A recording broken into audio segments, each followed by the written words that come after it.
Hi friends, ಎಲ್ಲರಿಗೂ ನಮಸ್ಕಾರ. ನಾನು ನಿಮ್ಮ ಸೆಂಟ್ರಿಂಗ್ ಹುಡುಗ ದಿನೇಶು. ಇವತ್ತೇನಪ್ಪ ವರ್ಕ್ ಅಂತ ಹೇಳಿದ್ರೆ, ನಾಳೆ ಕಾಂಗ್ರೆಟ್ ಗುರು ಬಿಲ್ಡಿಂಗು ಎಲ್ಲ ಆಯಿಲ್ ರೋಡ್ ಬಂದಿದ್ದಲ್ಲ, ಅದೇ ಬಿಲ್ಡಿಂಗು ಸರಿ ಅಂತೇಳಿ ಬೆಳಗ್ಗೆ ಸ್ವಲ್ಪ ಗಾಡಿಯಲ್ಲೆಲ್ಲ ಮರಗಳು ಬೇಕಿತ್ತು ಗುರು, ಎಕ್ಸ್ಟ್ರಾ ಸಪೋರ್ಟು. ಯಾಕಪ್ಪ ಅಂದರೆ ರೆಡಿ ಮಿಕ್ಸಲ್ಲಿ ಹಾಕೋದು, ಅದಕ್ಕೋಸ್ಕರ ಸಪೋರ್ಟ್ ಎಲ್ಲ ಸ್ವಲ್ಪ ಜಾಸ್ತಿ ಇಟ್ಕೊಳೋಣ ಅಂತ ಎಲ್ಲ ಇಟ್ಕೊಂಡು ಸಾಮಾನೆಲ್ಲ ಹಾಕೊಂಡು ಹೊರಟಿದ್ರು ಬಿಲ್ಡಿಂಗ್ ಹತ್ರ. ತಿಂಡಿ ತಿನ್ಕೊಂಡು ಬಿಲ್ಡಿಂಗ್ ಹತ್ರ ಹೋಗಿ ಎಲ್ಲ ಪೂರ್ತಿ ಸಾಮಾನೆಲ್ಲ ಪೂರ್ತಿ ಮೇಲೆ ಏರ್ಸ್ಕೊಂಡ್ವಿ. ಇನ್ನೂ ಪೈಪ್ ಹಾಕಿದ್ದಿಲ್ಲ.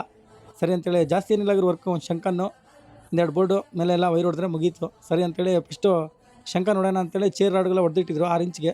ಸರಿ ಅಂತೇಳಿ ಅದು ಇಟ್ಟು ಕಟ್ತಾಯಿದ್ದೀವಿ. ಏನೇ ಚೇರ್ ರಾಡ್ ಇಟ್ಟು ಹೊಡೆದ್ರೂ ಕಾಂಕ್ರೀಟಲ್ಲಿ ಮುಚ್ಚೋದೆ. ಸರಿ ಅಂತೇಳೆಲ್ಲ ಹೊಡೆದಾಯ್ತು ಗುರು, ಶಂಕ ಹೊಡೆದಾಯ್ತು. ಇನ್ನೊಂದು ಕಡೆ ಬೆಂಡಿಂಗರು ಮಾತ್ರ ಹೊಡಿಬೇಕಿತ್ತು. ಸರಿ ಅಂತೇಳಿ ಎಲ್ಲ ಬೆಂಡಿಂಗರು ಒಂದು ಕಡೆಯಿಂದ ಎಲ್ಲ ಹೊಡ್ಕೊಂಡು ಬರ್ತಾಯಿದ್ವಿ. ಬೆಂಡಿಂಗರೆಲ್ಲ ಹೊಡೆದಾದ್ಮೇಲೆ ನೋಡ್ರಿ ಹೆಂಗೆ ಕಾಣ್ತಿದ್ದು ಅಂತೇಳಿ. ನೆಕ್ಸ್ಟು ಬೋಲ್ಡ್ ಒಂದು ಗುರು, ಬೋಲ್ಡ್ ಒಂದು ಹೊಡೆದ್ರೆ ಮುಗೀತು. ಎಲ್ಲ ಕೆಳಗಡೆ ಎಲ್ಲ ಹೋಗಿ ಒಂದು ಸಲ ಸಪೋರ್ಟೆಲ್ಲ ನೋಡಿ ಗ್ಯಾಪ್ಗಳಿಗೆಲ್ಲ ಚೀಲ ಇಟ್ಟು ಸರಿ ಅಂತೇಳಿ ಬಿಲ್ಡಿಂಗಿನ ಹೊರಟೆ ಗುರು. ಇವತ್ತಿನ ಕೆಲಸ ಇಲ್ಲಿಗೆ ಮುಗೀತು. ಊಟ ಮಾಡ್ಕೊಂಡು ಕೆಲಸ ಬಿಟ್ಟಾಯ್ತು ಗುರು. ಕೆಲಸ ಇಷ್ಟ ಆದರೆ ಒಂದು ಫಾಲೋ ಮಾಡಿರಿ, ಒಂದು ಲೈಕ್ ಕೊಡಿರಿ.